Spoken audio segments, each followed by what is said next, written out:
Welcome to another episode of Live from the Blue Seats. I'm your host, Rob, joined this week by Dave and producer JL, not just doing producer things, but also doing co-host things.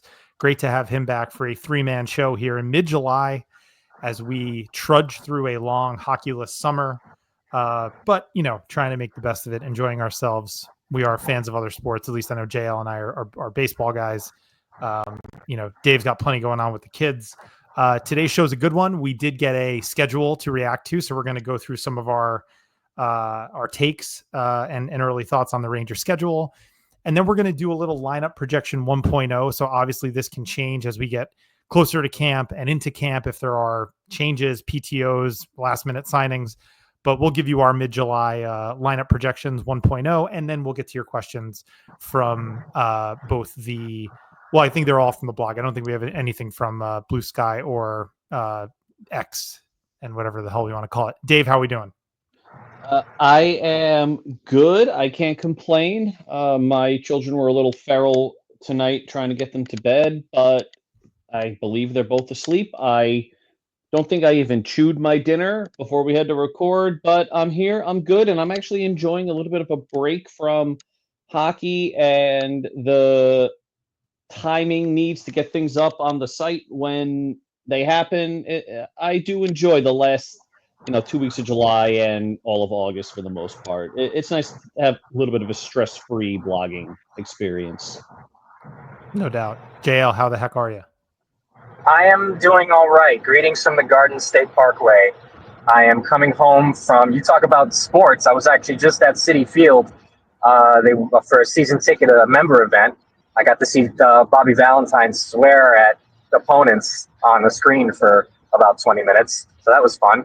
And Terry Collins was there as well. But I was away for a little bit, off the air doing producer stuff. And it's nice to be back, even though I am in a vehicle. So hopefully that doesn't become too much of a nuisance. But I'm here to talk Rangers. And I will say this. It is so nice to hear your voice, Rob. You are like smooth operator Dave. You flatter me. Nobody likes my voice. I have a face for radio and a voice for no one. Silent movies. Basically, yes. I don't think that. I think you have a Dave. You know what the other thing is too? Like every asshole on earth has a podcast now, so like you don't even need to have a good voice. Nobody has a good voice, and everybody has a podcast. I think you just called me an asshole. No, I didn't. And if I did, then I am too. Every asshole has a podcast. You have a podcast. But it was my idea, so who's really the asshole? And actually, Pat Keogh started the original Blue Seat Blogs podcast years and years ago, the Blue Seat Blogs cast. Shout out to Pat, who I think still listens, still a friend of the show. Hope all is well with him, an OG or close to an OG Blue Seat Blogs member and contributor. All right, so let's start with the schedule. So we found out on Wednesday that the Rangers, actually we found out a couple days before that they will be opening their schedule at home versus the Pittsburgh Penguins. So we get all of the Mike Sullivan and Dan Muse storylines out of the way early. Dave, early thoughts on that opener? Any any initial reactions to the opener? I'm not a schedule guy. I gotta be honest, I could not care less about the schedule for the most part. They play when they play. I do like that we are getting the Muse and Sullivan drama out on the first day of the year. That way, we don't have to hear it the entire season the way we heard it about Chris Knobloch. Mm-hmm. That's all I got. Other than it's the second year in a row we're opening at home to the Penguins, which is interesting. Weren't they on the road? I feel like they were on the road last year, but they were on the road last year. I think, yeah, JL, you could probably confirm that. The opening last year, I think it was Utah at home. Yeah, it was Utah at home, but I think they also did start on the road, if I'm correct. I'm just trying to remember. It was in Pittsburgh, yeah. Yeah, was it really? Oh, that's right. Yes, because they beat them like 6-0. They beat the brakes off. Yeah, that's right. Oh, now I know. Now I know. I just remembered because the same night that the Penguins and the Rangers played, the Mets actually clinched against the Philadelphia Phillies in the playoffs. Because I did the Yeah. video for that night, and I was very happy. So yeah, yeah. JL, are you going to go to opening night this year? What are your thoughts on playing the Penguins? Well, Way really. well, They also play well, I'm them gonna. in Pittsburgh on Saturday, October 11th, third game of the year. So 2 of their 3 or 4 games against Pittsburgh right away. So, I mean, the schedule's a bit. I want to call it hinky, a word that David Letterman likes to use. It's. I don't mind playing the Penguins again because obviously it's a much different team than it was last year. It's good that we get those storylines out of the way because it's in Pittsburgh, Buffalo, and then Pittsburgh again. But I mean, I'm sort of similar in the same camp with Dave, where it's like I don't really mind the schedule too much, but there's certain things about the schedule that kind of irk me, and I guess we'll get into some of that because I kind of have some thoughts on one specific thing per se. Because there's one thing that the NHL does when it comes to rivalries that you would think that it would work, but it doesn't for some reason. I don't know, but I mean, it's cool. Get the Penguins out of the way; they're annoying. Of course, that means I'm probably going to try and head my way out there because that's always a thing for me. So yeah, I mean, it's cool for I'm curious to see how the networks are because I think the first game's on ESPN. Correct. I think it is. Yeah, this schedule does not have. I think this is one of those where the game times could change if games are become national games or whatever. And also the networks are not listed, but I do believe that is an ESPN game. Yeah, the first game of the year. So no Kenny and Joe for opening night, which is unfortunate. Right. So, but I'm in a similar spot as Dave, but I have some thoughts, but we'll get to that. All right. Well, I'm going to draw your attention, guys, to 2 stretches in this schedule that I think are make or breaks the wrong word. I just had to laugh at this though. You've got at Carolina on the Thanksgiving Eve, which they've played Carolina a lot on Thanksgiving Eve over the years. Then you have the traditional now Black Friday game in Boston the day after Thanksgiving. And then you have the next day, Saturday, November 29th, an afternoon home game against Tampa. And even though Boston's probably going to be pretty weak this year, that was the first part of the schedule that caught my eye. I was like, well, there's 3 losses in a row. I just don't like any of that. The 2 afternoon games in a row is brutal. The Thanksgiving Eve in Carolina is brutal. And that kind of caught my eye as like a, kind of a tough stretch that also is going to come at a time where we're going to know what type of team we have, right? That's, roughly the 25 or so game mark, 30 game mark of the season. So that caught my eye. And then there's the final 10 games of the year. If you just look at it from March 27th to the end of the schedule. Yeah, that was. Well, it's 7 home games in a row, that is the longest homestand I can remember. And I'll just read them quickly. Chicago, Florida, New Jersey, Montreal, Detroit, Washington, Buffalo. Not exactly a murderer's row, though you have Florida and Jersey in there. But then the final 3 games at Dallas, at Florida, at Tampa Bay. I mean, if the Rangers have to win any of those last 3 games to clinch a playoff spot, that is going to be potentially very tough sledding. So that final 10 game stretch is very, I think, as you put it, JL, and I'll steal the term hinky because of the 7 in a row at home, then the 3 road games. But that last 3 is really tough. So any thoughts on that from either of you guys? I don't even know if those games are going to matter, but I am intrigued by how the Rangers are going to look after those 7 straight home games, because that's where, and keep in mind, they have those 7 straight, but they also have at the Leafs before that, and they have 4 out of 6 as home games leading up into that. So it's really 7, 8, 9, 10, 11 out of 13 games are home games starting March 16th. Yeah, that's I think that's the stretch that determines their playoffs. Yeah, that's a backloaded. Yeah, I didn't even realize that, or I'm looking at the schedule, Dave. But yeah, that's a good call. That really almost for a straight. They're almost at home for a month straight. So yep, right. Massive. And they're home for the entire month of February too. Well, right. February is only the 3 games because of the Olympic break, but yes, they don't have to. Technically, still the whole month. Yes, technically the whole month. And no, I mean that's a good call. And I mean, even if you just look at it holistically, like there's a lot more home games in the second half of the year. So, you're already seeing, can you get to the midway point of the year, right? Going into say the Winter Classic, are you in the mix? Are you in 8th or 9th place? Are you around 500? And then can you make hay at home? But I'll say this, and it's something I always keep an eye on, whether the team is projected to be good or bad. Even when the Rangers are good, and I mean first place President's Trophy good, they do not always have a great home record. They've had plenty of seasons where they've like set franchise record for road wins and been just okay at home. So it would be nice for a change if they could kind of make the Garden a fortress. Home ice isn't as big a thing in hockey as it can be in other sports like football and basketball, but would be nice to see the Rangers be a really good home team. And that would certainly help their playoff case, especially if, as we just detailed, 2/3 of the, last 30 or, basically the schedule is very backloaded in terms of home games.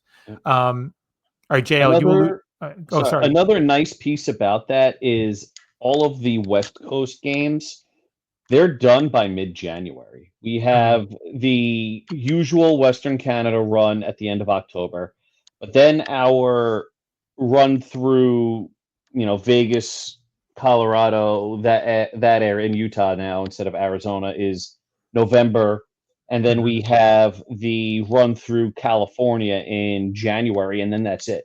Usually the California run is in March. Yes, that's a good call. So, and instead of that, they're home. So I wonder if did the Garden lose the circus, or are they not doing as many concerts, or did they is the Big East tournament not happen? Normally the Big East tournament is happening. Right. I was going to say, and normally a big part of the reason that the Rangers and the Knicks are away a lot in March is because they have to shut the Garden down for 10 days. Well, it's not quite 10 days, but there's the Big East tournament. There's some other events that are usually scheduled in March. So it looks like something's changed schedule-wise at the Garden to the benefit of the Rangers. JL, you mentioned something, or you were alluding to something earlier. I guess it sounded like something rivalry related that you didn't particularly like about the schedule. What was that? So the thing that caught me off guard, because so just so everyone understands my point of view when it comes to when I look at the schedule, obviously I look at the days where I can end up potentially going to some road games, and obviously I look at Pittsburgh, Buffalo, anything that's nearby, Philadelphia, and one of the first things I take notice is that obviously living in New Jersey, I take a look at the New Jersey Devils. And for some reason, I do not know why the NHL does this, because they did this before to the New York Islanders. For some reason or another, the NHL schedule making, because you can tell this is computer generated or it's not done by a human, or if they do look it over, they don't do a great job. Why on earth is there not a Rangers Devils game before the end of the calendar year? I think the first time they play each other in March. Look, I understand that there's the Olympic break, fine, but you're telling me you couldn't squeeze in a game at MSG for the Devils before 2026? I mean, what are we doing here? And then to top it all off, not only do they play 3 times in a month, but they only play 3 times this season. They play once at the Prudential Center.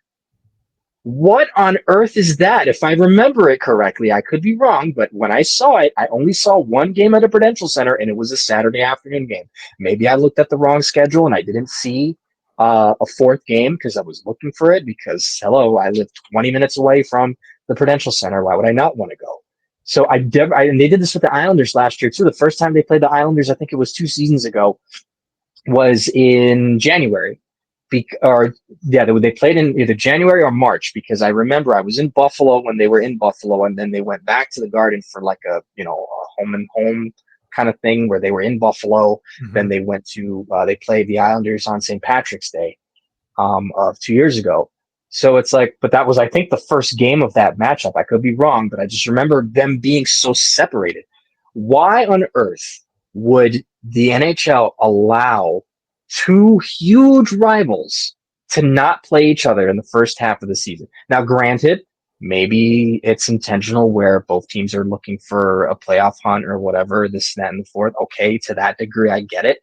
But also, just those games generally give you pretty strong ratings because, anything that comes out of the New York City area and you want to put it on national television will more than likely give you pretty good ratings. I don't get it.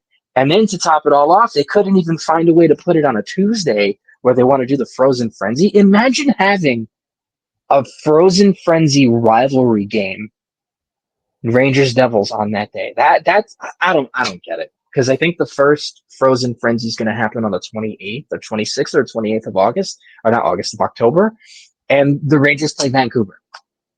I mean, no disrespect to Vancouver.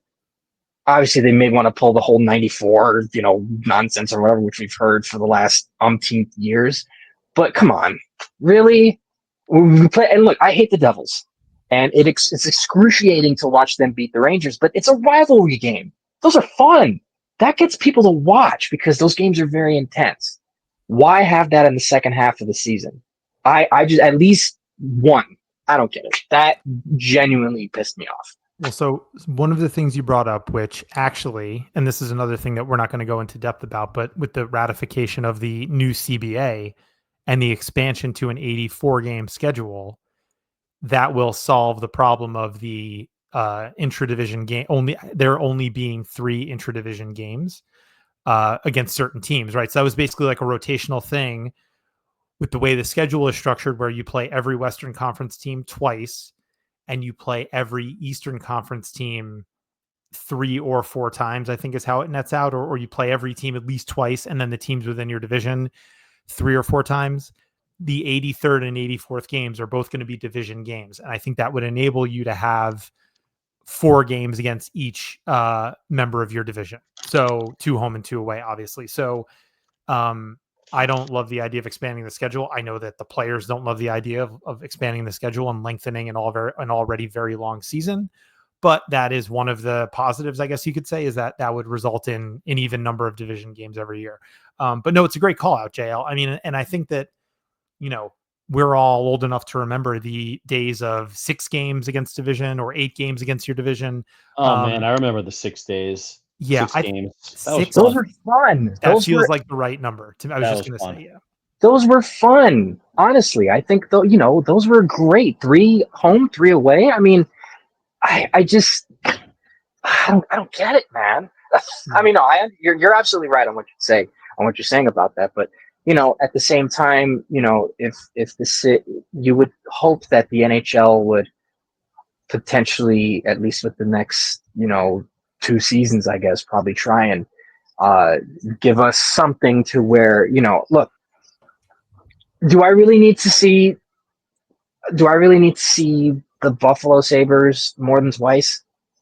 Like no. No, really, no. I would rather take that extra game against an Atlantic Division and put it against the Metropolitan Division team. Right. But I mean, but this always comes down to, they want to make sure Connor McDavid's in every building every year, and they want to make sure that, insert star player here visits every building every year, because when there were 6 or 8 division games, that's what you were losing, was a Western Conference trip to the East or vice versa. But I think that makes sense, frankly. And I think that, look, for the yes, is it nice to see Connor McDavid at MSG once a year? Sure. The NBA is able to achieve this with the same length schedule and the same number of teams, but also, they don't really have divisions. They only have divisions in name. Like they just break it down into conferences, and no one really divisions don't determine playoff spots the way they do in the NHL. So it is, it will help competitive balance to kind of like add the 83rd and 84th games, but it's an interesting thing. All right. So I think we're ready to move on from scheduling stuff. Unless you guys have any final thoughts, I wanted to move on to our lineup projections. This is always fun. It's something that usually comes up in the questions, but I think this feels like the right time, as we're about, 2 months from camp, to do at least like a 1.0 version of our opening night lineup projection. So I don't know who wants to go first, who's most prepared for our exercise here, but and you can take this however you want, because I think there is an approach where you say, well, I don't want them to do this, but this is what I think they'll do. My version is kind of like what I hope they will do. But yeah, I mean, I don't know, Dave, if you want to take a stab at this first. Yeah, Dave, go ahead. All Go right, ahead, Dave. so I am. Whoops, hold on. I was looking for something, trying to pull it up. Give me new. Okay, there we go. Okay, sorry, I had to pull something up because my projected lineup is not something that I've been shy about. I've been very set on how I think this is going to play out.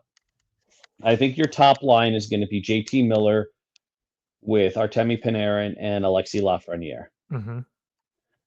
I think your second line, and I'm prefacing this, the second line that I am talking about is a sheltered offensive zone start line. Okay. Your top line is your top line. They're going to get the tougher defensive assignments. So you let your second line cook in the offensive zone. That is Mika Zibanejad, Will Cooley, and hopefully one of Brennan Othman or Gabe Perreault. I think Othman has the inside track. Mm-hmm. I think you have two aggressive forecheckers that can help support Mika. Mika still has incredible vision, and I do believe the Rangers need to try him at center just to see what they have. Last year was a disaster for everyone, and it should leave a sour taste in everybody's mouth, but we also have a fresh start and a clean slate. So let's use it. And I do want to give a quick shout out to Reddit user, I guess that's Tectonic, for putting this on the Rangers subreddit. I do appreciate that. I always love when this stuff gets posted there. From the comments on that Reddit post, it is very clear who read this post and who didn't, because there was somebody in there that said, how do you have Trocheck as your 3C when he led the Rangers in ice time? And I literally lined out in that post, your first line is your top line. They're going to get the defensive assignments. They're going to get the tough defensive assignments from the opposition. Your second line is your sheltered offensive zone start. That's Mika Zibanejad. Your third line is going to be your de facto shutdown line that can also score. That's where Trocheck is playing. Trocheck will get the opposition's top scoring lines. He is better suited for that than Zibanejad at this point in their careers, and from what we've seen over the last couple of years. You get Taylor Radish on his right. You probably, hopefully, have Brett Berard on his left. Mm-hmm. Otherwise, it's Juuso Parson, and that ain't going to work. And then your fourth line is your fourth line. Carrick, Edstrom, and Rempe/Brodzinski. They get the lion's share of the defensive zone starts. Their job is to move the puck up the ice and get it to the offensive zone for one of Miller or Zibanejad. So roles matter. It's not just, your best center is the first center, is top line. Your second best center is your second line. That's not how that works. It's roles. And I wanted to call that out because I saw the comments on Reddit. I'm like, read the post, please, because I have an entire paragraph on it. So read the stuff. We're not headline clickbaity. No, we are not. We are and we're never going to use AI, so fuck that shit. Read the post because most of the time, it's covered in there in the details. I do believe, though, Gabe Perreault starts in the AHL. What about the defense pairs? I know that's a little bit of a formality, but how do you see those shaking out? Or at least what's your thought right now for opening night? Oh, God. Gavrikov Fox is a given. Mm-hmm. I think they shift Schneider to left defense and play him with Borgen. And then I think you have Susie, and I hope Scott Morrow. But if not, that's Vakanainen, and then you need a 7D at some point if Morrow's not ready. You don't trade for Morrow and then have him be your new Zach Jones. You don't do that. No, I hope not. Let's hope we learn from Zach Jones. And then Igor Shesterkin in net, obviously. Thank you for clarifying that. And Tom Brady at quarterback as they talk about the 2011 Patriots. Fuck Tom Brady right in the ear. No, I know, but it's about as obvious. And And Igor, like, talent wise, he might be that good. He just needs a team around him. You can't win a cup just with a goalie. JL, do you want to go next? Sure, absolutely. So obviously, line one, Panarin, Miller, Lafreniere. Although I will say though, this could change depending on how Lafreniere does. I think at some point or another, depending on how they want to use Mika Zibanejad, I think Zibanejad takes that spot with Miller, with swapping him with Lafreniere. So it'd be Panarin, Miller, and Zibanejad. Because they did have decent chemistry, but my only thing is that depending on how Lafreniere does, he may or may not. Well, let me just say Panarin may not do well with Lafreniere. So let's see how he does with Zibanejad. That might not work, but I'm gonna go and I'm gonna throw Lafreniere up there because you want Lafreniere up there as much as you can. See what he can do. Second line will be obviously Vincent Trocheck at center, Will Cooley, and then obviously Mika Zibanejad. I think that is a perfect line for Mika. He's kind of got a similar guy in Will Cooley, like a Chris Kreider substitute, pretty much. So that will be that. Third line, I think it'll be Berard, Othman, and I want to say Husso Parssinen. And the reason why I say Husso Parssinen is because, and maybe this is just wishful thinking on my part, but just from what I saw with the way that he played last season, he looks like a Sullivan type player. I was very disappointed at the way that Peter Laviolette used him because he's a very energetic player. You watch him and kid has a motor. The kid hits. He's an active player. And I think when you put him on a line with Berard and Othman, then I think that, that could potentially lead to some pretty tough, battles, down low in the corner. I am with Dave, or I'm with the general consensus that Gabe Perreault does start the season in Hartford, because if he didn't start the season in Hartford, then he gets thrown on that second line and Mika becomes your 3C. So that's a stipulation right there. But third line would be Berard, Parssinen, and Othman, and I think that would be a lot better than most people think. And then obviously the fourth line, Edstrom, Carrick, and Rempe. Obviously that's going to be switched around a little bit with Taylor Radish and Johnny Brodzinski, but that's a good problem to have. Taylor Radish might end up cycling in with Rempe more often than not, considering he is a veteran. But overall, though, I think that will primarily be the third line, a fourth line rather. And maybe Radish does get some third line minutes, depending on how Parssinen does. I know Radish is primarily a wing. I'm not sure if he's played much center, but you have some options there, maybe with Brodzinski, if they're not performing or whatever. But it just all depends on the type of, player these guys are, and if they really fit Sullivan's system. Now, obviously, the defense, it's going to be pretty obvious, with K'Andre Miller getting traded. Obviously, it's going to be Adam Fox and Vladislav Gavrikov. I think that will probably be the best defenseman Fox will ever play with for the time being, unless they get somebody else, maybe like a Drew Fortescue at some point down the line. But with Gavrikov being here for about 7 years, I think that's going to be basically his D partner until those contracts ends. Line two, I think it'll be Schneider, and don't hate me for this, I think Carson Saucy, you're welcome, Dave, I appreciate on that second pair. Yeah. So really? in that instance, they stay on their natural side. Soucy's a left shot. The defenseman, he plays left. Schneider doesn't have to play left. He plays right. Right. And also too, it depending on the deployment of Schneider being a right-handed shot. Obviously, Adam Fox is Adam Fox, and we saw the numbers that Fox and Saucy were actually somewhat decent together for the most part. So I think they may try to replicate that in some form or another on a bottom pair. And also, I'll just preface this as well. I think the second and third pairs are essentially interchangeable. Doesn't necessarily really mean anything, but being that Soucy is a veteran and Schneider is pretty mobile for himself, I think that will be it. And then I think Vakanainen and Borgen kind of rounded out so to speak.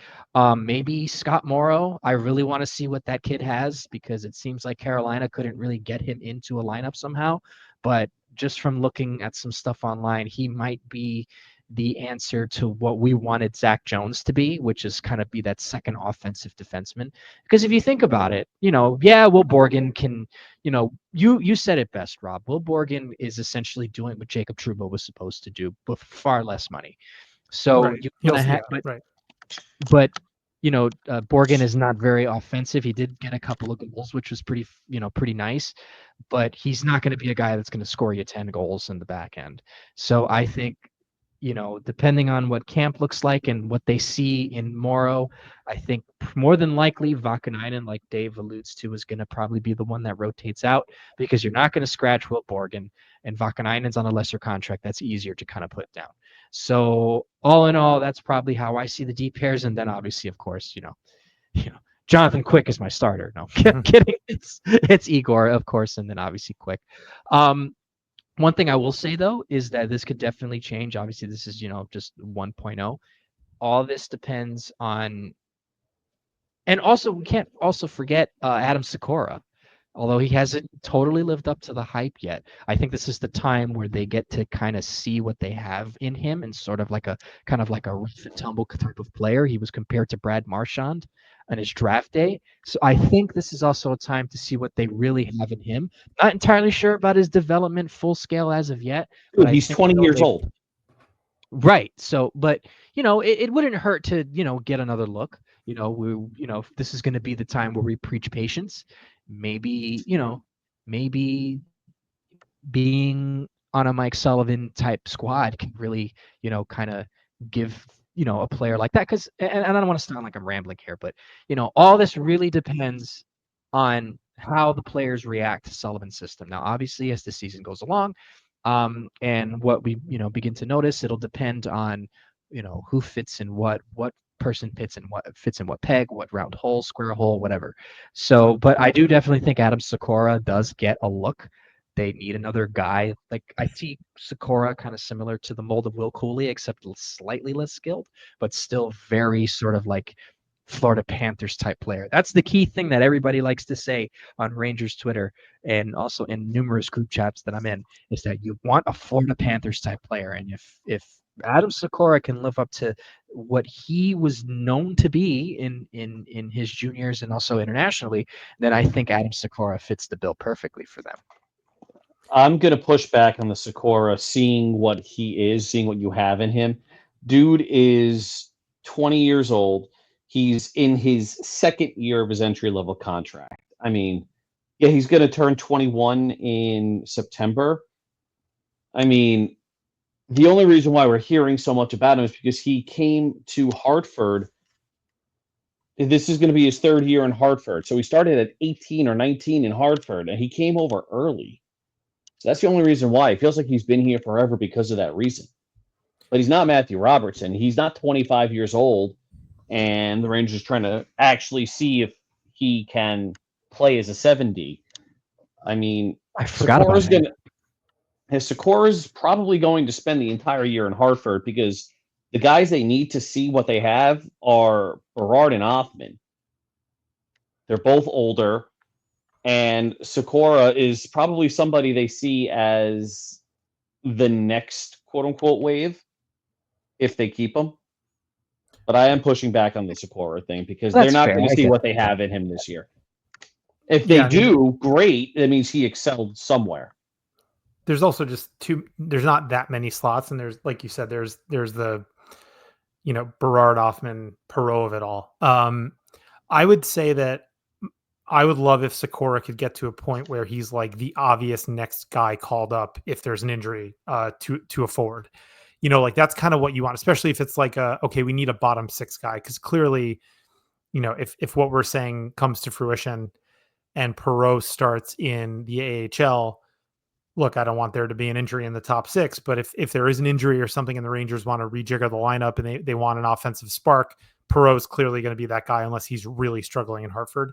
But if you kind of need like an energy guy, bottom six energy guy, I would like for that to be Sikora, as opposed to say, look, they've called up Nick Aube-Cabell and Anton Bleed and like those types of tweener guys. Like rather than a tweener, let's try Sikora in a season like this.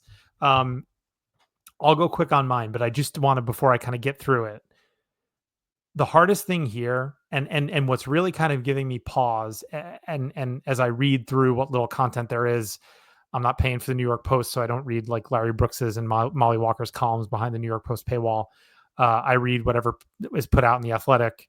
There really is a lot of speculation that Zibanejad's going to move to wing, and that really bothers me because Dave, as we've been talking about all summer, it makes so much sense for him to play center, for them to try and really double down on the actual center depth that is on the roster.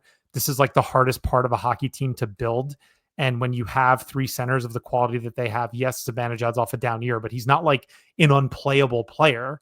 He put up 60 points. I know. And I just feel like it would be a massive mistake. And again, not to like, trash JL's lineup at all, but JL, like the lineup you said, which I could very much see them doing something like that because they re-signed Yusuf Parson into a 2-year deal. That lineup is very top heavy. And I just don't think, like, if you look at the teams that win and compete and make the playoffs, like they're not that top heavy. And, as great as a first line of Panarin, Miller, and Zibanejad sounds on paper and would crush in like the NHL 25 like video game, if that's your top line on this team, the rest of the three lines are going to suffer. So here's what I think they should do. And again, it really makes no sense because Yusuf Parson is not in my lineup, even though he's under contract for $1.25 million. Panarin, Miller, and Othmann. So this is obviously going a little bit off the board here with putting Othmann on the first line, but I just feel like if he has a good camp, he has the ability to kind of like step into that role, and he gets to sort of be, riding shotgun with two of the best players on the team, two of the better forwards in the league. Then I have a second line of Lafreniere, Zibanejad, and Cooley, and I think that this, like you were kind of saying, JL, like replicates what Zibanejad had with Chris Kreider on one of his wings. And I'm pretty sure, I probably should have done a little bit more research, but pretty sure Zibanejad and Lafreniere have good underlying numbers together in previous usage. My third line is Berard, Trocheck, and Radish. I think that's actually a really well-rounded third line because you've got your energy guy, as I've been kind of like thinking of him, your Carl Hagelin type in Berard. He doesn't have that raw speed, but similar type of player. Trocheck, an experienced two-way center. Radish has great defensive metrics. That could be a pain in the ass third line, shutdown line. And then Edstrom, Carrick, and either Rempe or Brodzinski. I think Brodzinski will rotate in. I have Gavrikov, Fox, Schneider, Borgen, Susi, Morrow as my opening night defense pairs. But I'm really stuck on the Yusuf Parson thing. I think with him on this Johnny roster, Brodzinski. We're all forgetting Brodzinski might be exactly. And Brodzinski is the type of player that every coach loves. Every coach that has had him, at least when he's been a Ranger, has been enamored with the guy, and he's played a lot more than I think we've expected him to. And by the way, has not been bad. Like I have no problem with Johnny Brodzinski. I think he's a solid hockey player. I do not see him as a net negative on the ice at all. I love that he's got an attitude of I want to shoot the puck whenever I get it, and he's got really good speed. That said, I just feel like if the goal is to both find out what you have in your young players and put them in a position to succeed and also try to make the playoffs, you have to play Mika Zibanejad at center until it is so beyond repair that you're forced to go away from it. Thank you. Somebody speaking reason and logic. I'll say this. I'm not against the idea of Mika playing center. Honestly, ideally, I would want him to be down the middle because that gives you depth. Because look, as much as Vincent Trocheck has shown that he can, show some flashes, he hasn't really elevated to the level that we've wanted him to as a 2C. But at the same time, though, I'm just thinking in terms of what the Rangers might think. And, ideally you want to have that depth down the middle because truth be told, you're right. Having Miller, Zibanejad, and Trocheck as your 1, 2, 3 down the middle is solid. I just don't think that they're going to do that because of the way that Mika played so well at center and it kind of rejuvenated his season. But I will say this though, that even though he did slot back to center a few times last season, he still looked good. So again, all this again depends on, can Mika Zibanejad play center in a Mike Sullivan system? And all signs kind of point to yes. But at the same time, I think that they want to see what they have on wing with him, because maybe they don't see some of the younger kids essentially making us a larger step. All these things tend to have these sort of stipulations if you really want to think about it. If Alexis Lafreniere doesn't come out of the gate strong, or at least shows some signs of, progress, you're going to see Mika on wing, because it's going to get to the point where, he's going to get all the playing time in the world. He's been given all the playing time in the world. And we need to see what he can do in a Mike Sullivan system that hopefully turns into what he looked excited before signing the contract.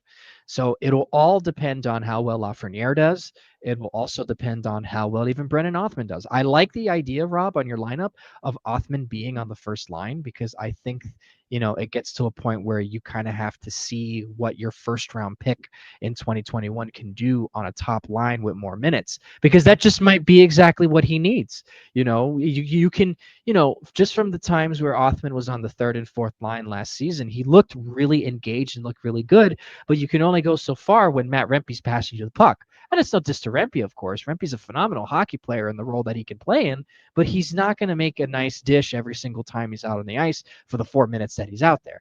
And then more than likely, he probably gets subbed out for the third line center anyways in a lot of those big minutes. So I do like that. I actually really do like your lineup, Rob. My lineup is primarily just thinking what the Rangers would do in terms of how they see Mika. But again, I want to see what Sullivan does during training camp, during some of those preseason games, and what he feels he can get from these guys. Because I'm the type where you just have to see the system in action.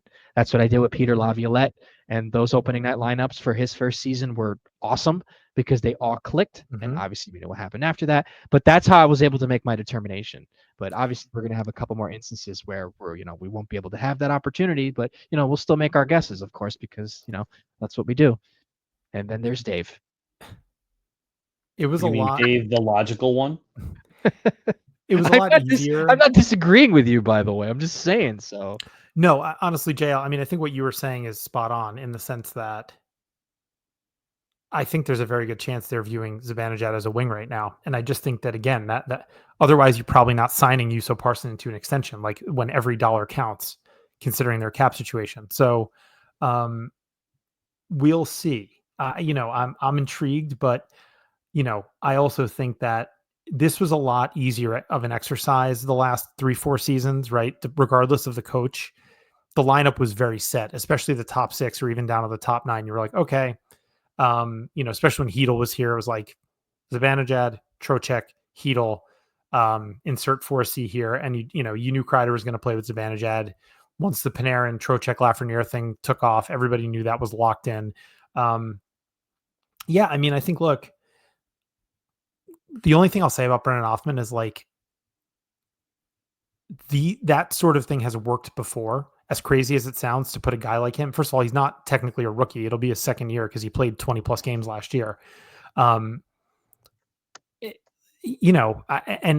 speaking of it being done before, like Sullivan's done it before. He's put young players with Sidney Crosby. And again, not suggesting that JT Miller is Sidney Crosby, but Artemi Panarin's an MVP, pretty much a perennial MVP candidate. Like, put Othman with him and let him go to the net, let him do some dirty work, let him, be available for tips and rebounds and tap-ins on the back post. That I just think that works for me as a top line, that you can then put Zibanejad on his wing situationally, right? Late in games, protecting a lead. You can then juggle your lines a little bit, shorten the bench, and really match up with, try to build 2 sort of super defensive lines or super 2-way lines for late game situations. So we'll see how it all plays out. Probably a good time to go to questions, as we do have a handful of those on the blog. Dave, if you want to pull them up. It's more than a handful. There are 22 comments on the post, but that's not all questions. there's some conversation going, and I'm not going to read the conversations. I'm just going to read the questions. Yeah. Good call. So let's start with the first question from Light the Lamp. Are the Rangers going to get rid of Mika Zibanejad? Not this season, they're not. Nope. No. Not Though happening. there is a reason, if Mika Zibanejad is no longer a center, there is a very good reason to try to get rid of him in the offseason. That contract will not age. That is not aging well. And if you can get out of that contract, better to trade him a year too early than a year too late.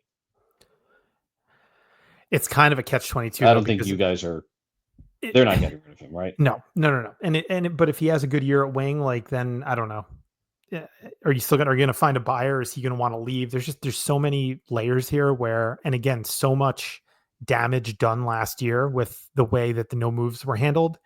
I just can't see it happening. I think that, and look, I don't hate Mika Zibanejad. I was very critical of him last year, and I will continue to be if his game doesn't recover.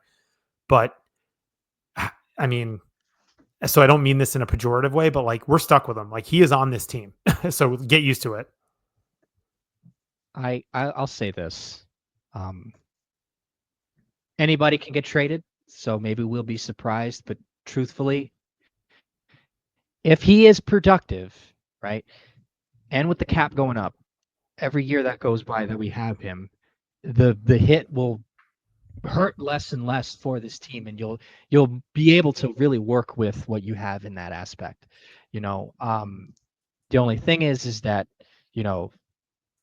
how steady will the cap go up? It's looking like they'll have, a pretty significant increase over the next 3 years. So that definitely lessens the contract value to, I think the comparison was Mika's 8.5 was about 8.59, just about.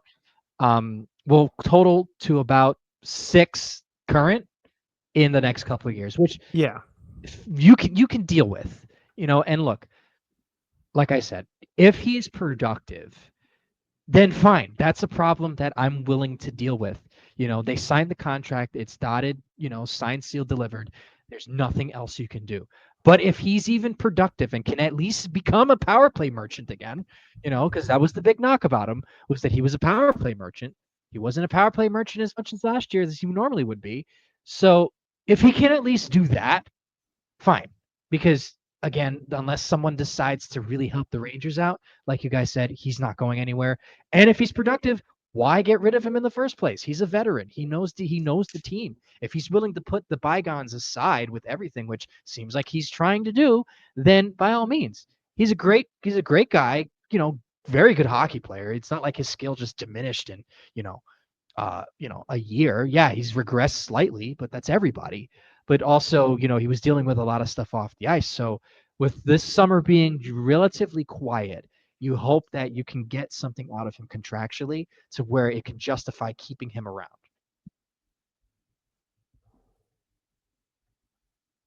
All right. On to the next from Nikki70, who coined the phrase Alexis Laissez-Freniere for Alexis Lafreniere, a play on the laissez-faire type of government, hands off. I may not necessarily agree, but that was clever. I liked it.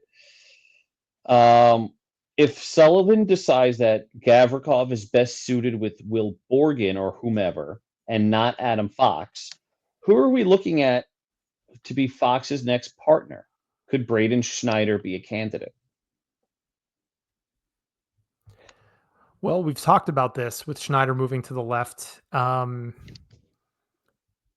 have a feeling, though, that they would probably go with Carson Soucy. And the reason I say that is he did have good underlying numbers with Fox in limited minutes last year. It's not just good, it's excellent. Right, which is staggering and shocking. But hey, I mean, if it works, it works. And that's the whole point of the numbers, right? The numbers aren't just there to confirm your own perceptions of a player. They're also there to prove you wrong about something from time to time. And in the case of Carson Soucy, I think he was not an unmitigated disaster for his whole career. He was one of those guys who, if you were watching a late Western Conference playoff game at some point in the last 3 or 4 years, you probably heard his name.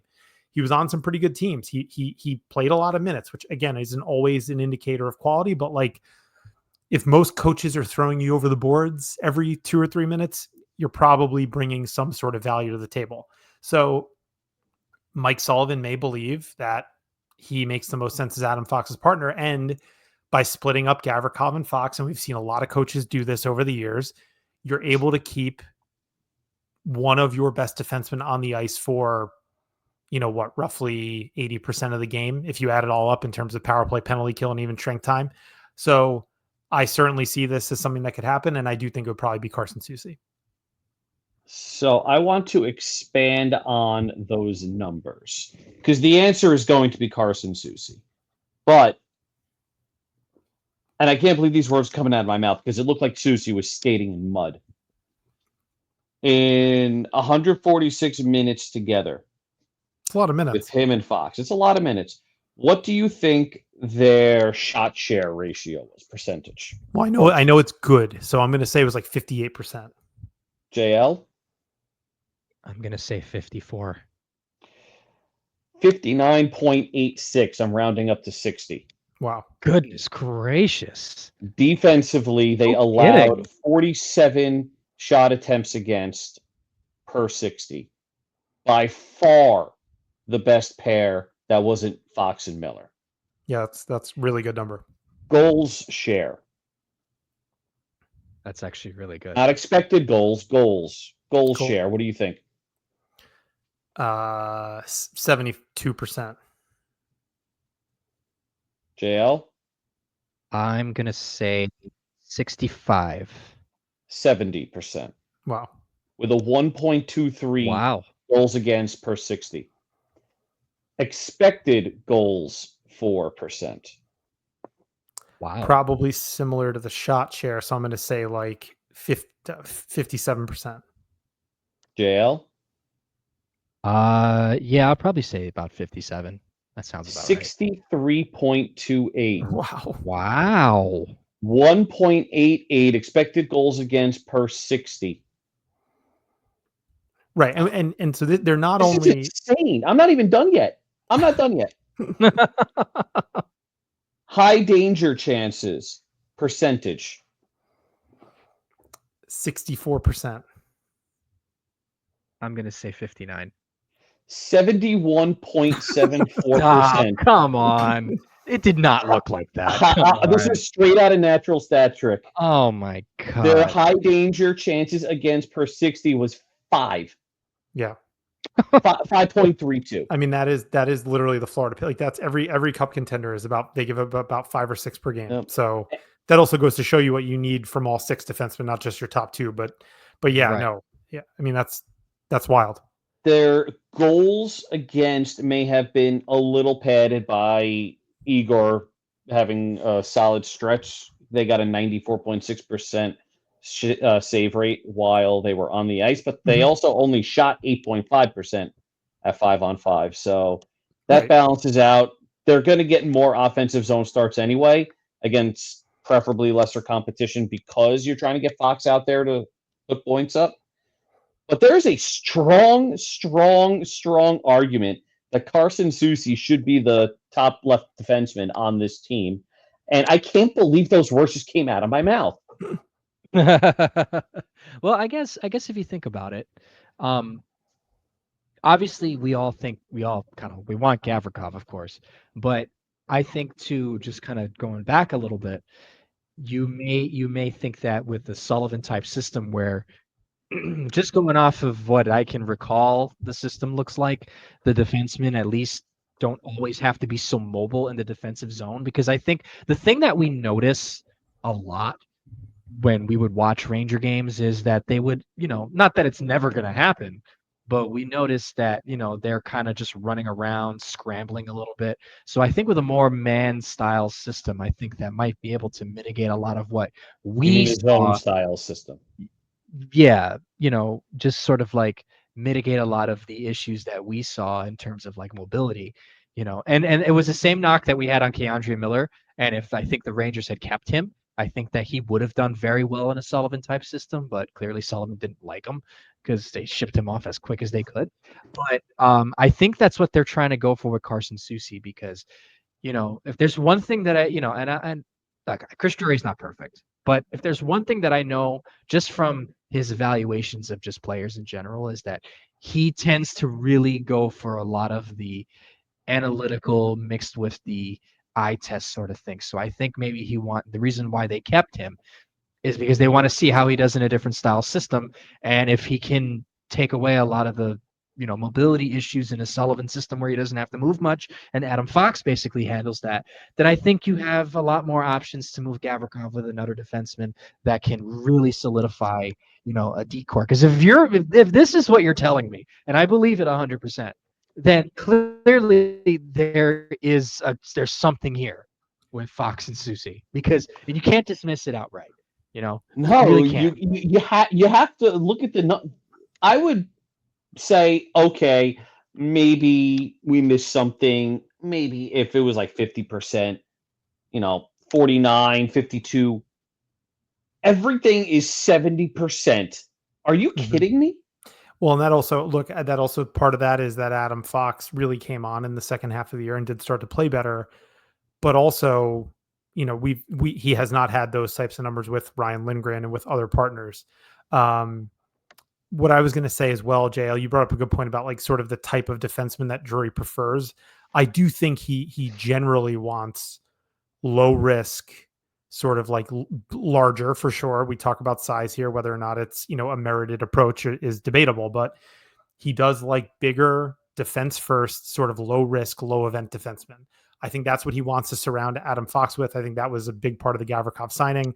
That is not the Keandre Miller archetype. That's a lot more high risk, high reward. But, and then, even Morrow at the bottom of the depth chart, yes, he is supposed to be the sort of secondary offensive option, but he's going to get very limited third pair minutes. The guys who are eating most of the ice time here are going to be either completely elite like Adam Fox and Gavrikov, who's an elite shutdown guy, or they're going to be low event, play smart, take up a bunch of ice, block shots, and get the puck out type of defenseman. And I think that's just what Drury envisions here. So it's a good call. And I think that, that's also part of the reason that Soucy worked so well with Fox is that there are complementary skills there. And maybe that is something that Sullivan turns to early in the year.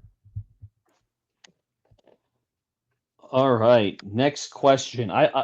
Nikki, that was a great question. And I just replied to you on the site that I think all three of us just blew our own minds with the answers. I can't believe the words that I said came out of my mouth, but they did. No kidding. All right. Next question from Captain Jack. We have 3 kids vying for 1 to 2 roster spots. I'm assuming you mean just at forward.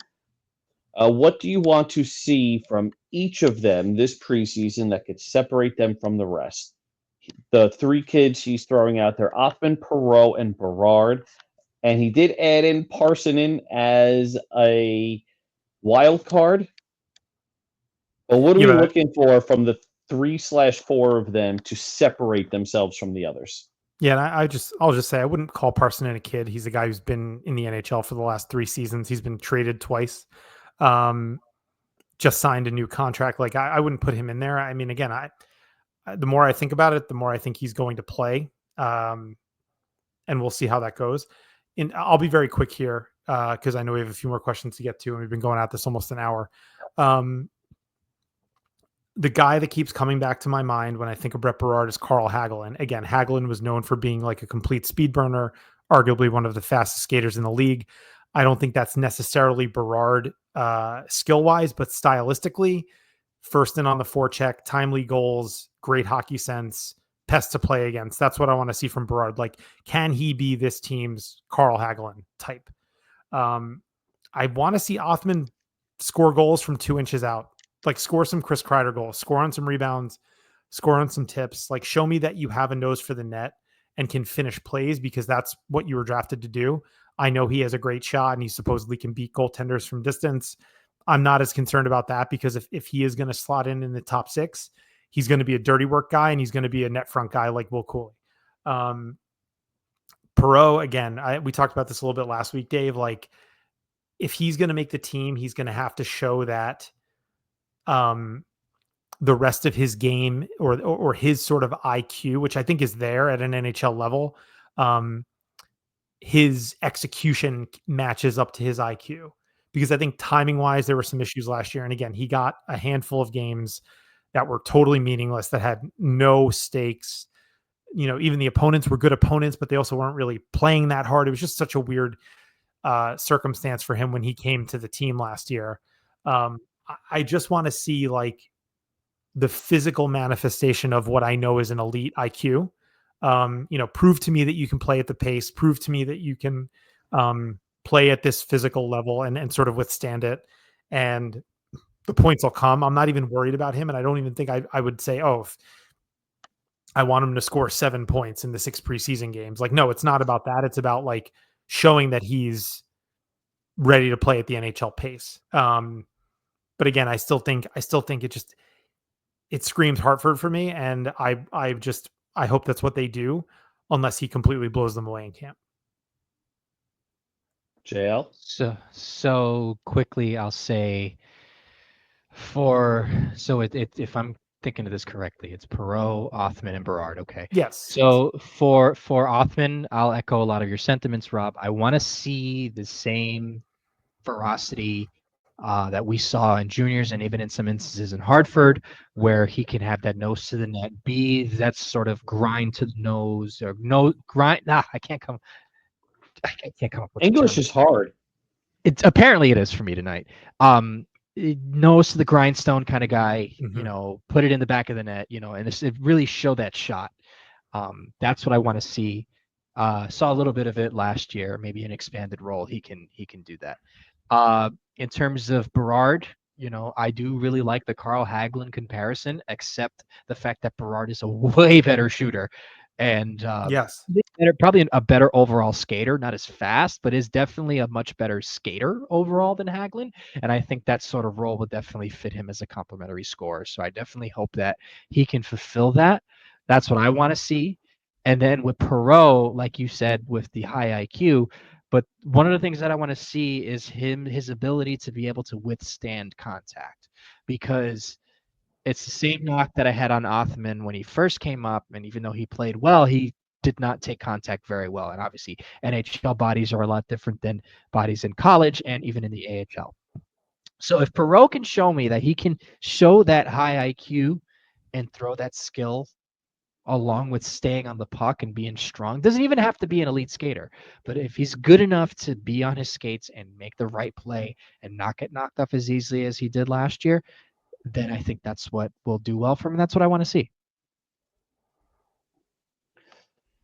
So first on Parson in the throw-in, if he really wants to separate himself from the rest, he's going to have to outplay probably all three of Edstrom, Rempe, and Brzezinski. Otherwise, I don't see him as an everyday player. As for, I'm going to put Othmann and Perreault, group them together because they're going to be competing for that top 6 role. Mm-hmm. They need to, like Rob said, play at that NHL pace. Othmann has the edge here for me because he's more of that aggressive forechecking guy that the Rangers desperately need, and Mike Sullivan loves to have in his wingers. Perreault, you can't rush this kid. If he's not solidly NHL ready and blows you away, send him to the AHL. I think I made the comparison last week with Ryan McDonough. Mm-hmm. Get him another couple of months. There's going to be an injury where he's going to get called up, and maybe he sticks. Othmann, though, this is the time you need to give him, if he's even borderline at camp, and I think borderline is all he needs at camp, you give him the extra month and just see what happens. He's at that point.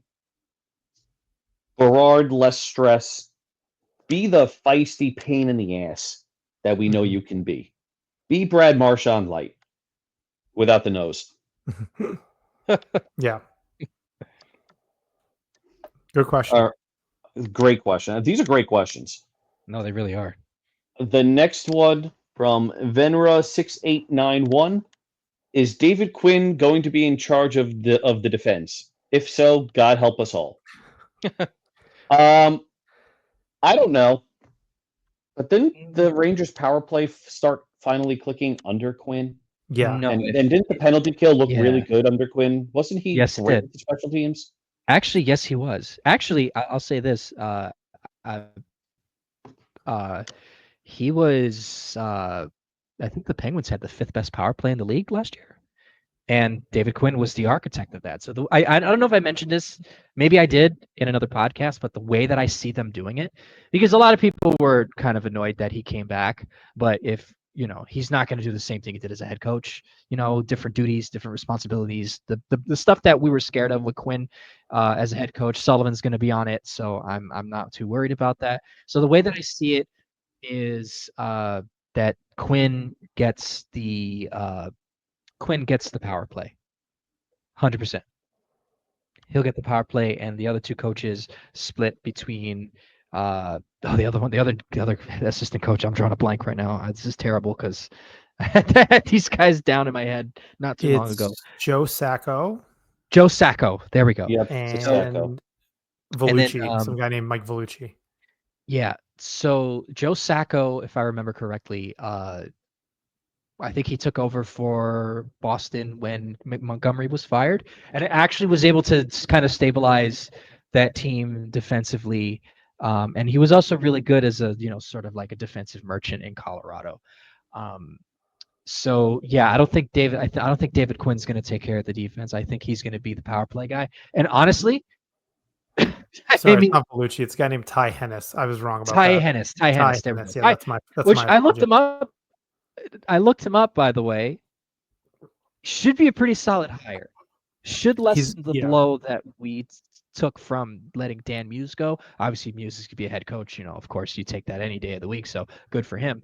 But I think Ty Hennis, just from what I was able to see, and I feel like Mike Sullivan has some trust in him, so I think they'll do pretty well. Listen, I'll say this: the Penguins are terrible, but there were aspects of those teams over the last couple of years that were really a pain in the rear end to play against.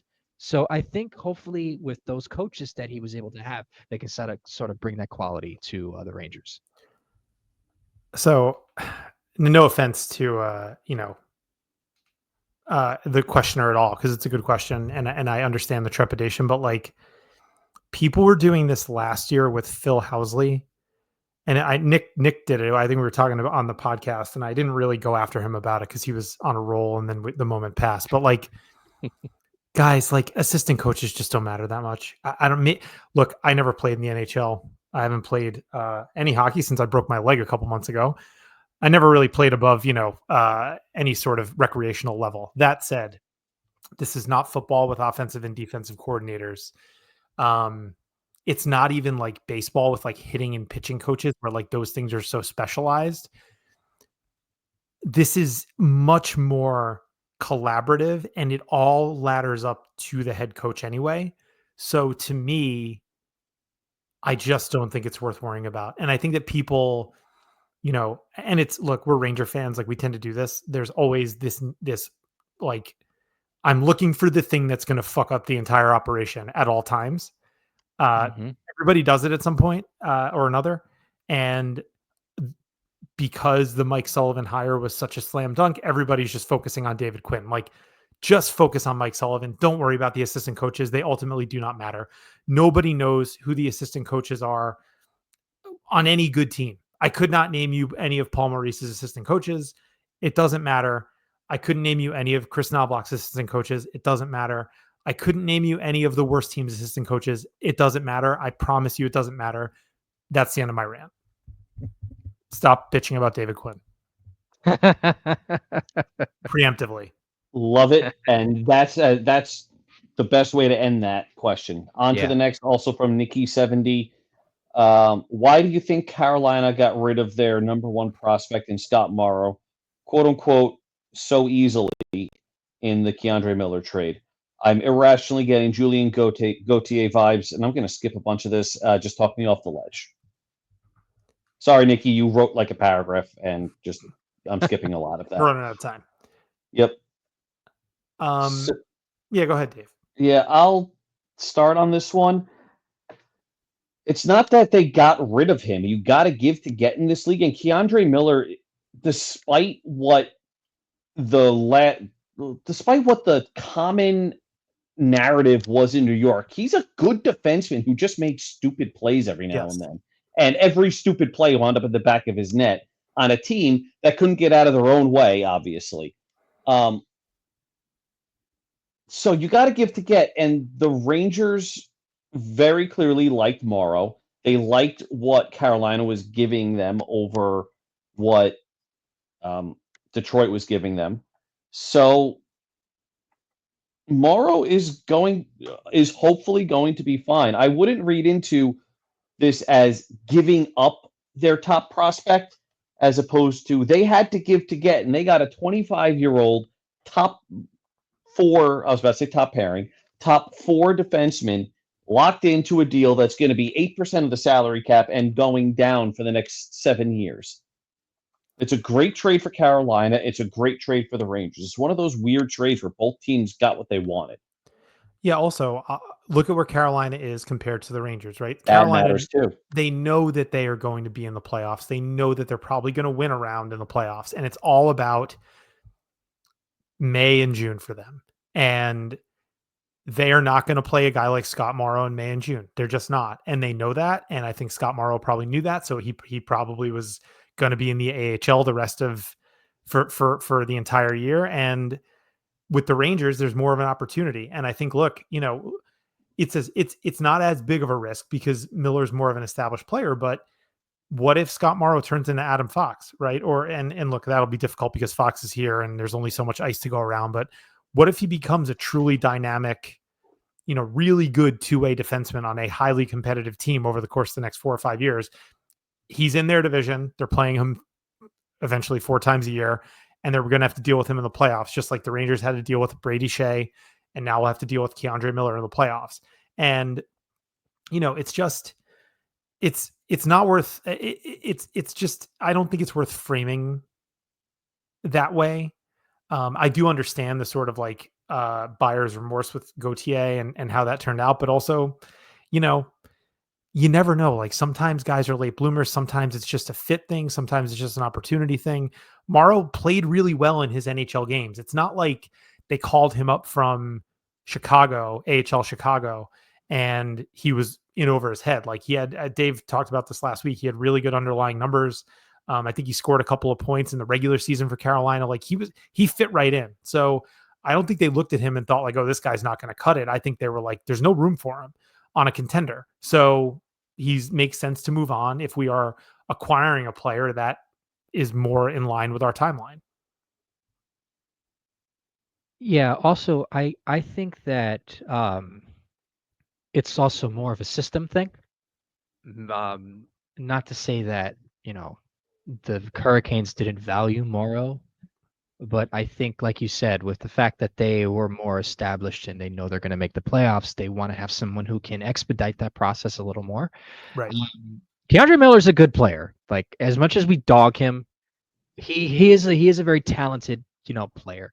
And Scott Morrow is also a very talented player. This could be one of those things where a change of scenery would probably do well for both of those teams because both teams play at least played different style of games.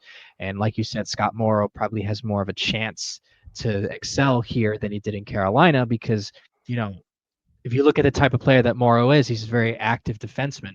Carolina's defense doesn't really move that much. They're not ones to really go up and down the ice like, let's say a Colorado would do with, Sam Girard and, Cale Makar, of course. So, and then also I just want to say, I understand the trepidation with Julien Gauthier. We traded him for Brandon Keane, I think? Joey Keane? Joey We Keane. traded him Joey for? Keane. I mean, that was more of like, let's see what happens. And look, Yes, exactly. Gauthier was right. Gauthier was just somebody they wanted to see, and he was okay. The defenseman I was thinking of was Brandon Crawley, actually. They kind of were kind of the same type of player, but like this is a completely different style trade. Like you said, you have to give to get. All right. So 2 questions left. One, Actually 3. One's a joke question, but I want to read it on air. Hold on. Did I? Okay, hold on. I have to refresh the page because it's not on the blog post. It's on probably social media, right? The joke one is on Twitter. I have that. Okay. posted, so Okay. you can read the other two. Yep. So Joe S is, it's not really a question, more of a rant, and I'll paraphrase. When will the NHL wake up and change this ridiculous scheduling? How can the Devils and the Rangers until March? This is complete and utter bullshit. Yep. That's exactly what JL was saying. I don't know. I've just scrubbed back and listened to JL's rant from before. Yeah, Yep. pretty much. So I'm not a schedule guy. Whoever you play that night, your goal is to win. I don't care who it is. Win. I Fair. care more about the schedule losses where, say, the Rangers play a 2 p.m. game in LA on a Saturday, and then on Sunday they got to fly back and play a Sunday matinee game on NBC against Florida. Like that's a schedule loss. That's not fair. NBC got the rights back since when? Oh, give me a fucking break. I had to. I'm sorry. Fuck you. All right. Last question from Magic Man MSG 1994. First, thank you for the kind words about the show. Really appreciate it. Do you think Drury is still exploring a big trade this offseason? Jason Robertson, Mason McTavish, Igor Chinakov. I hope I got that last one right and pronouncing it. Do you think he stands pat and lets the kids fight out for spots? How do you think this is going to play out? I think they're done, and I think they're counting the days till camp. I mean, how many? A lot of other people have better memories than me for this stuff. Like, I can't remember the last time there was like a trade this deep into the summer, or like I guess you can make a trade in camp. That Rick feels. Nash. Say again. Rick Nash. Rick Nash was the last one. When was Rick Nash Is it traded? really? Mid-July, roughly Wow. this time frame. Was that really mid-July? Hold on, Rick Nash trade. I'm looking it up too. Well, Mika Zibanejad was traded. I don't know if that counts. Mika Zibanejad was traded on July 18th of 2016. If that counts. Oh yeah, that does count. Yes, the Zibanejad trade was mid-July as well. And the only reason why I remember that is because Hockey Stat Miner famously pointed out that Mika Zibanejad was traded 3 days after season 1 of Stranger Things premiered in July 2016. July 23rd for Rick Nash. Wow, yeah, 2012. Look at that. We're 6 days away from the 13th anniversary of the Rick Nash trade. Wow. So those trades do happen. That's true. It's very rare. Yeah. I don't think Robertson is going anywhere. I don't think Chinakov is the answer. If it's Chinakov, you just let your kids play. Figure out what you have. Yeah. I'm so sick and tired of trading for mid-20s, possible top 6, but more likely bottom 6 wingers. They have too many of them. There's no point in surrendering assets for him. Mason McTavish, though. That's if he's actually available. At the very least, Drury needs to do his homework. Yep. So, I guess just to answer the question quickly, I think Drury will do his due diligence as any reasonable GM would do, because things can change last minute. Probably, if something were to happen, would probably happen more towards camp, to maybe fill a spot. But no, I think they're going to stand pat. Honestly, I think what happened is we all became enamored by the Matthew Tkachuk trade, and I think we're waiting for the Rangers to do something similar. But you have to remember, is those trades don't happen very often. The Matthew Tkachuk trade was a trade that was probably moving things properly, unlikely scenarios where everything seems to fall in place no matter what. Because Huberdeau wasn't happy in Florida, they weren't happy with his play. Tkachuk was sort of on the outs in Calgary, and some of the other guys were interchangeable pieces. So I think it's reasonable to just expect that this will be the roster, but I wouldn't rule out that Drury is doing his due diligence on, especially Jason Robertson. You have to think that they're doing it. He's Also- not getting traded. Robertson is not getting. No, well, I didn't say he was going to get traded. I'm just saying he's going to do his due diligence. Yeah, that's fair. That's you- fair. So, but also too, I think if they were to have made one more move, it was going to be for the guy that the Islanders signed. That's who I thought was that. There was that last big move that they wanted to make. It was between the Islanders, Utah, and the Rangers. Oh my gosh, his name I cannot come. It's not coming to me right now, but he's pretty good. Very Kucherov. Yeah, the light, so to Russian speak. dude, Maxim Shabanov. Shabanov, right? Shabanov, That would have been Shabanov. that would have been the last big move Drury would have made, because he got Gavrikov. He basically filled out. Got Morrow, traded away Miller. That's essentially what pretty much this offseason was. So.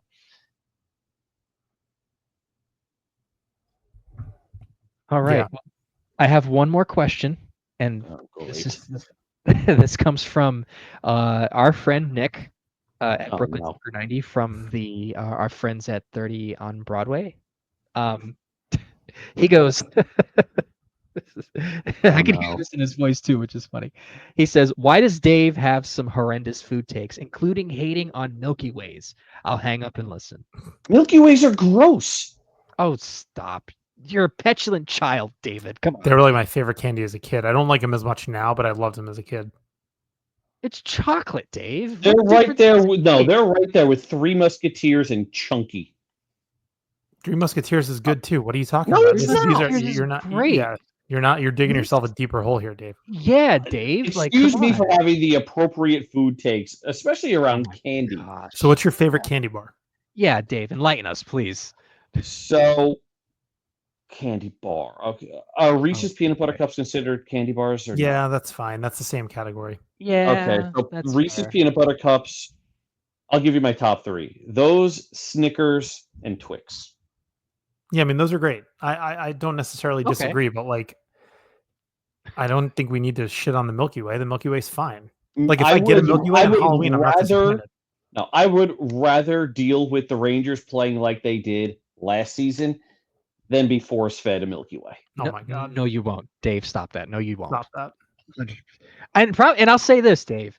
If we did a blind taste test, you will not be able to tell the difference. I'm telling you that right now. Well, easily, because Snickers has peanuts and Milky Way does not. It's really not that hard to decide. So what's the difference then? The peanuts make the difference. Too much caramel is a pain in the ass. Oh my gosh! Like, And what other food takes does Nick have an issue? Because we're only talking candy, and I rarely eat candy anyway. So what other food takes are we talking about here? well, I Girl don't Scout know. cookies? Girl Scout cookies? I eat Thin Mints like it's my job. Well, They those are good. by far the best cookie in the world. Those are elite. I will say. I agree with you on that for once in my life. Okay, so let's I go said that so into. much. I'm going to Alright. stick with desserts, baked goods. I am brownies and cookies all day, every day. Cakes, cupcakes, you guys can have that shit. I'm not saying they're bad. I prefer. Okay. Yeah, That's that's So- fair. right. That's fine. It That's is the wrong very answer. easy to. It is very easy to fuck up a cupcake or a cake. It is. It is very difficult It is. to fuck up a brownie and a cookie. But Well- a good piece of cake is really good. Yes. Surprisingly enough, the Costco cake that we had for my daughter's birthdays. Oh yeah, that was a Good. really good cake. good cake. That was I have some. Costco. Yep. Well, Costco and Wegmans do a pretty good job with that, I'll say. We don't have. Oh, I still have to make my pilgrimage out to the Long Island Wegmans. Oh, like- there's a Long Island Wegmans. I didn't know that. Yes, it just opened. I think it's out east somewhere, like Smithtown or something.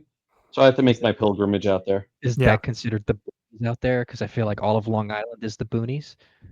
Once you get into Suffolk County, you're getting into some, not all areas of Suffolk County. Don't hate on me, people. Some areas of Suffolk County are kind of like Mississippi. Yeah, you get that anywhere. I figured Yeah, it'd be like Nassau County. It's or a little bit something. more rural. It gets a little bit weird. It's just weird. yeah. Wegmans is worth it. I was a Wegmans. That was my first job. I was a Wegmans employee in the Manalapan, New Jersey Wegmans for I've been to that years, Wegmans before. 5 or 6 years. Really? Yeah. Yes, it's very good. Yes, it is a good Wegmans. Yeah. it's very good. Yes. That was my home base for a while, as a Oh, as a wow. Was high there school or any? an early college student when I was at home. Did you make the subs? I never worked the sub, so I was hired as a cashier. But actually, my favorite thing to do was and I there is literally 0% lying here. My favorite thing to do was to push carts, was because they had a whole army of cart guys, pretty much guys. I don't think any girls did it. I don't know that was planned or not. But we just had a great crew and we were called the Helping Hands when you're on the cart team. And that was a massive parking lot. So you were constantly out and getting all the carts from the little corrals and bringing them back into the lobby. But it was a great gig because, you really didn't have a manager breathing down your neck. You didn't have to ring up $600 grocery orders. You didn't have to deal with the customers as much. That was utopia for a college kid or a high school kid. It's like the perfect high school job. But they did rotate me through the store at one point. So I did the deli, I did the coffee bar, I did the fish bar, the seafood section. But I never did the sub section. So, but the Wegmans sub is fantastic. You want to talk about a food take? That is one of the better subs on Yes. planet Earth. The Wegmans Oh sub. yeah, It's so Wegmans is easily a top tier sub. It is a fantastic sub. Okay, so 100%. one more closing food take. Oh, okay. Fast food top 3 chains, not in any particular order. That kind of defeats the purpose, doesn't it? You want me to go in order? Yeah, that's kind of Okay. In kind of the terms reason why you of do it.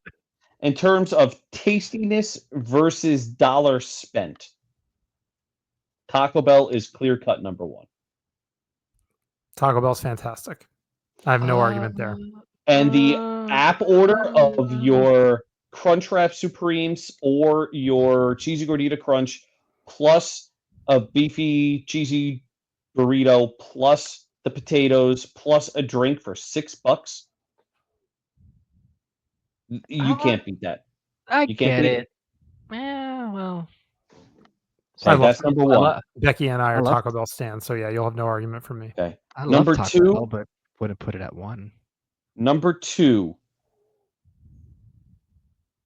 Wendy's. Yeah, Wendy's. I'm with you, Dave. Yeah. Wow, I'm agreeing with you. Okay, I will flip flop those two, and I will agree with you. Number 3, and this is where I'm going to lose people because it's expensive, but you cannot deny that. And If you say spare me the Five Guys, I'm political gonna stuff. kill you. And spare me the political shit because I'm allowed to have a guilty pleasure. Chick-fil-A is If you- number 3. Oh, it is. People really love good, Chick-fil-A. yeah. I've only had it a handful of times.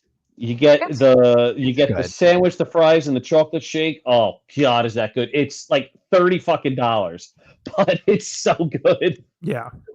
No, it really is good. Yeah. They're opening Okay, a Popeyes near me. I'm excited to see how that Ooh, goes. Popeyes is People good. love Popeyes is very. I Popeyes. feel like Popeyes is Popeyes is going to excellent. do bank Excellent. too. It's going to make bank. If you find the Popeyes that can make the chicken fresh, like they do the chicken well, you will live by that vicariously. That's anywhere in Queens. Oh God, every Popeyes in Queens is fresh. Oh my Yeah. God. Oh, it's yeah. good. And the biscuits. Oh, Yeah, There's I'll have to go one- there when it there's- opens.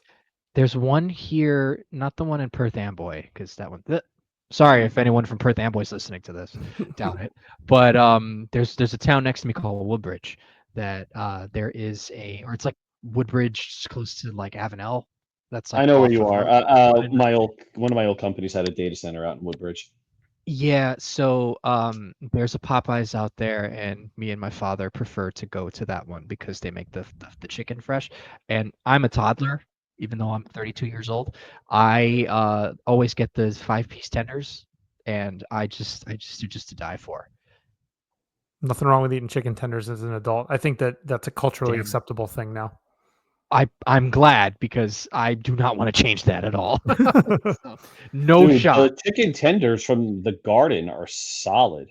You know what? You are correct on that. Yeah, I mean, look, agree you can with get that. good food. I talk about paying through the nose, but you can get good food at the garden now. That's definitely not an Mhm. issue. Now, I will say this. there is a specific type of burger. I do not know the name of this burger, but it's on it's pretty, there's a couple of these spots where it's a burger and you can get it either with cheese or with not cheese, and it's good, but for some reason it just goes right through me every time. I don't know. I only see it at the Garden. So the 2 times that I did it, even when I would take a Lactaid, it would go right through me. I have no idea why, but it's so good. Somebody in the I comments help JL. Help JL. Yeah, Yeah. because the Garden has the burger joint. They have the pizza spot where they give you one slice of pizza the size of your head for $20. You get the chicken tenders, and there's some other things there that I didn't really look in. They got rid of the ice cream shop or the ice cream there for some reason. I don't know why. I don't know why I'm talking about the Garden food now, but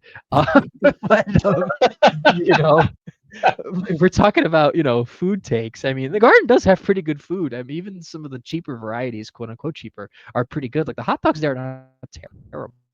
Although I think they're actually slightly more expensive at Citi Field, but the ones at Citi Field are a little bit better, but almost close to the same. I don't know. I could do a whole episode about that, but yeah. Anyways, We might have to I feel like summer content is going to be food takes. Yeah, maybe we have to do a food side episode, bonus episode. Which Rangers player would you see at each specific fast food restaurant? Or me and Dave doing an old school tech episode. I think we did 11 minutes of that not too long ago. And I think this was during the playoffs too, which I think was even more funny. But I just had a minor heart attack because all of a sudden electronics around me turned on. My wife is printing something and didn't text me to let me know or anything. It's like the 3rd time she's done it. I swear to God, she does this shit on purpose. Well, I think that's a good time to sign off then. Yes. Yeah, this podcast ended actually a long time ago. This podcast, I wouldn't. If you're still listening to this, thank you. Congratulations. It'll probably be Tyler, if anything, but thank you, Tyler. Definitely, Tyler. Always a fun time here on Live from the Blue Seats, and we will talk to you soon.